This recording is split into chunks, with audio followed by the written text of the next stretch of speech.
आइए सबसे पहले आपको एक बड़ी ब्रेकिंग न्यूज बता देता हूं, जिसको सुनने के बाद आपको अंदाजा हो जाएगा कि यह जंग कब खत्म होगी। दरअसल वॉल स्ट्रीट जर्नल, अमेरिका का जो एक बहुत बड़ा अखबार है, उसने एक रिपोर्ट छापी है। वॉल स्ट्रीट जर्नल ने दावा किया कि देखिए, अमेरिका ने ईरान से 48 घंटे का सीज फायर मांगा था, लेकिन ईरान ने सीज फायर करने से मना कर दिया। अमेरिका ने किसी तीसरे देश के जरिए 48 घंटे का सीज फायर ईरान से मांगा, होंगे कतर, पाकिस्तान या मिस्र जैसे देश। इनके जरिए अमेरिका के अधिकारियों ने ईरान से 48 घंटे का सीज फायर मांगा, लेकिन ईरान ने अमेरिका की इस रिक्वेस्ट को रिजेक्ट कर दिया।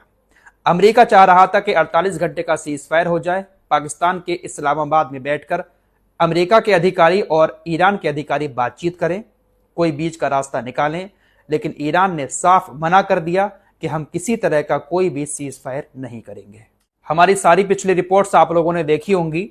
ईरान ने पिछले 24 से 48 घंटे के अंदर अमेरिका को कितना बड़ा नुकसान पहुंचाया है, अमेरिका के कितने सारे विमानों को मारा है, इजराइल पर किस तरह के हमले किए हैं, सारी चीजें हम आपको लगातार बता रहे हैं। अमेरिका इजराइल जितनी ज्यादा ईरान को कमजोर करने की कोशिशें कर रहे हैं, ईरान उतनी ही ज्यादा ताकत के साथ पलटवार कर रहा है। लगातार लड़ाकू विमान अब ईरान अमेरिका के मार रहा है। फिलहाल ईरान 48 घंटे के सीज फायर के लिए भी राजी नहीं हुआ है। यह बात कोई ईरानी मीडिया की तरफ से नहीं कही गई है, बल्कि खुद अमेरिकी मीडिया की तरफ से बताई जा रही है। एक तरफ डोनाल्ड ट्रंप सुबह उठते ही पोस्ट कर देते हैं कि ईरान हमसे सीज फायर की भीख मांग रहा है, जबकि अमेरिका की मीडिया खुद ये बात लिख रही है कि अमेरिका 48 घंटे का सीज फायर ईरान से मांग रहा है और ईरान सीज फायर दे ही नहीं रहा है। तो आप समझ सकते हैं कि कौन जंग जीत रहा है, कौन हार रहा है, और यह जंग कितनी लंबी आगे चल सकती है, क्योंकि इजराइल अमेरिका को इतनी आसानी से जाने नहीं देगा, और अगर अमेरिका नहीं जाएगा तो यह जंग कब खत्म होगी कुछ कहा नहीं जा सकता। अमेरिका इजराइल ईरान को जितना तबाह कर रहे हैं, उससे कहीं ज्यादा ये अरबी देश भी तबाह हो रहे हैं।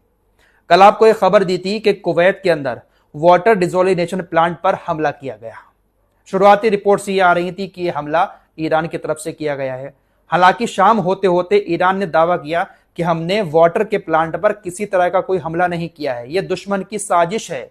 इजराइल और अमेरिका ने खुद जानबूझकर कुवैत के वाटर डिसोलिनेशन प्लांट पर हमला किया, जिस प्लांट पर समुद्र के पानी को पीने लायक बनाया जाता था। अमेरिका इजराइल ने हमला किया और हम दोनों को लड़ाने की कोशिश की। आईआरजीसी की तरफ से एक बार फिर से कहा गया कि हमारे निशाने पर अरबी देशों में सिर्फ और सिर्फ अमेरिका के सैन्य ठिकाने हैं, बाकी हम कहीं पर हमला नहीं करेंगे। हम खाड़ी देशों में जिस जगह पर भी हमला कर रहे हैं, वहां पर अमेरिका के सैनिक या तो छिपे हुए हैं या किसी न किसी फैक्ट्री में अमेरिका के सैनिकों ने पनाह ले रखी है, इसलिए हम उस फैक्ट्री को निशाना बना रहे हैं। कल की वीडियो में मैंने आपको एक खबर दी थी कि यूएई के ऊपर ईरान बैलिस्टिक मिसाइलों से हमला कर रहा है, क्रूज मिसाइलों से और ड्रोन से हमले कर रहा है। हालांकि सारे हमलों को यूएई ने रोकने का दावा किया, लेकिन कुछ मलबा जो है, कुछ छर्रे एक गैस फैसिलिटी पर गिरे। यूएई के अंदर हबशान गैस फैसिलिटी पर मिसाइलों का मलबा गिरा, जिसकी वजह से वहां पर बहुत ज्यादा आग लग गई। अब यूएई की तरफ से जानकारी दी गई है कि इसमें एक शख्स की मौत हो गई, 4 लोग घायल हो गए। ये जो मारा गया है शख्स, वो मिस्र का रहने वाला था। नुकसान काफी ज्यादा यूएई के हबशान गैस संयंत्र को हुआ है। यूएई के अंदर एमिरेट्स ग्लोबल एल्यूमिनियम की फैक्ट्री पर जो हमला हुआ था ईरान की तरफ से, वो फैक्ट्री पूरी तरह से अब तबाह हो चुकी है। एल्यूमिनियम की ये फैक्ट्री अबू धाबी के अंदर मौजूद है और इसके बारे में कहा जाता है कि दुनिया की सबसे बड़ी एल्यूमिनियम की ये फैक्ट्री है। ईरान ने अबू धाबी की इस एल्यूमिनियम फैक्ट्री पर हमला तब किया था जब ईरान की स्टील फैक्ट्री को निशाना बनाया गया था। अब अबू धाबी की इस एल्यूमिनियम फैक्ट्री की तरफ से बताया गया है कि हमले के बाद कंपनी को इतना ज्यादा नुकसान हुआ है कि इसको सही करने में तकरीबन 12 महीने का टाइम लग सकता है। बहुत बुरी तरह से हमारी फैक्ट्री डैमेज हो चुकी है, इसको सही करने में 12 महीने का टाइम लगेगा, खर्चा भी बहुत ज्यादा आएगा। तब तक ये फैक्ट्री पूरी तरह से बंद रहेगी। एक तो बनाने में खर्च आएगा, सही करने में खर्च आएगा, दूसरा 12 महीने तक जब बंद रहेगी तो किसी तरह का यहाँ पर एल्यूमिनियम का उत्पादन भी नहीं हो पाएगा। तो नुकसान कितना बड़ा उठाना पड़ेगा, हम और आप सोच भी नहीं सकते। दोस्तों, अमेरिका की सेना में कल जो सत्ता परिवर्तन हुआ है, अमेरिका की सेना के प्रमुखों को कल जो हटाया गया है, तकरीबन 1 दर्जन सेना प्रमुख, सेना के अधिकारी सस्पेंड कर दिए गए। वो इसलिए सस्पेंड किए गए हैं क्योंकि अमेरिका के इन अधिकारियों को ऐसा महसूस होने लगा था कि ईरान को हराया नहीं जा सकता।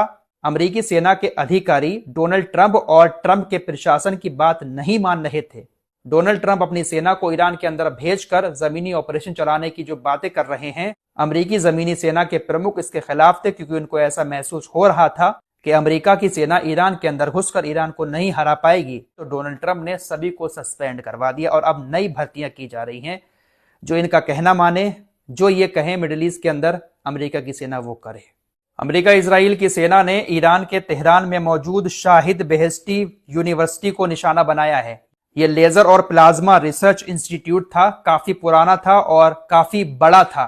इस पर हमले किए, पहले कुछ ऐसा दिखता था और अब हमलों के बाद कुछ इस तरह की तस्वीरें यहां से सामने आ रही हैं। अमेरिका इजराइल बड़ी बड़ी यूनिवर्सिटीज को ईरान के अंदर तबाह कर रहे हैं ताकि ईरान की जो आने वाली जनरेशन है वो तालीम हासिल ना कर पाए। ईरान के अंदर टेक्नोलॉजी बहुत ज्यादा है। ईरान के जो इंजीनियर हैं वो बड़ी से बड़ी मिसाइलें बना रहे हैं। एयर डिफेंस सिस्टम अपना खुद का बना लिया, जिससे लड़ाकू विमान लगातार 2-3 दिन से ईरान मार रहा है। तो सारे के सारे इंजीनियर कहीं ना कहीं ईरान के अपने ही हैं। इसीलिए अमेरिका और इजराइल हर एक यूनिवर्सिटी, हर कॉलेज को तबाह कर रहे हैं। एक और बड़ी खबर यह है कि अमेरिका का एक और लड़ाकू विमान F-16 सऊदी अरब के एयर स्पेस में उड़ रहा था। उड़ते उड़ते अचानक से उसकी तरफ से मेडे मेडे कॉल दी गई है। साथ ही साथ एक और कोड होता है इनका 7700, इसको भी प्रसारित किया गया और इसके बाद अमेरिका के F-16 लड़ाकू विमान ने सऊदी अरब के अंदर इमरजेंसी लैंडिंग की है। इस घटना की अभी पूरी जानकारी सामने नहीं आई है, लेकिन ऐसी अटकलें लगाई जा रही हैं कि इस F-16 विमान पर ईरान के एयर स्पेस से हमला हुआ, जिसके बाद मेडे मेडे कॉल देकर इमरजेंसी लैंडिंग सऊदी अरब के अंदर इसकी कराई गई है। पिछले 3 दिनों में जिस तरह से अमेरिका के विमानों को मारे जाने की खबरें आ रही हैं, अगर ईरान ने वाकई में कोई ऐसा एयर डिफेंस सिस्टम बना लिया है जो सटीक हमले लड़ाकू विमानों पर कर रहा है, तो ईरान की ये एक बहुत बड़ी जीत होगी। क्योंकि अमेरिका और इजराइल लड़ाकू विमानों के जरिए ही ईरान पर हमले कर रहे हैं और लड़ाकू विमानों को अगर सटीक निशाना लगाकर एयर डिफेंस सिस्टम मार रहा है तो अमेरिका इजराइल के लिए खतरे की घंटी है। दोस्तों, इस जंग को लेकर ईरानी लोगों का जज्बा काफी ज्यादा देखने को मिल रहा है। ईरान के लोग अपना देश छोड़कर भाग नहीं रहे, बल्कि ईरान के अंदर ही मौजूद हैं, हमलों का सामना कर रहे हैं और अगर जमीनी सेना अमेरिका की घुसती है तो उसको खदेड़ने के लिए भी तैयार है। आपको पिछले रिपोर्ट्स में बता चुका हूं कि अमेरिका का पायलट अभी भी पहाड़ियों के अंदर गायब है, उसको रेस्क्यू किया जा रहा है।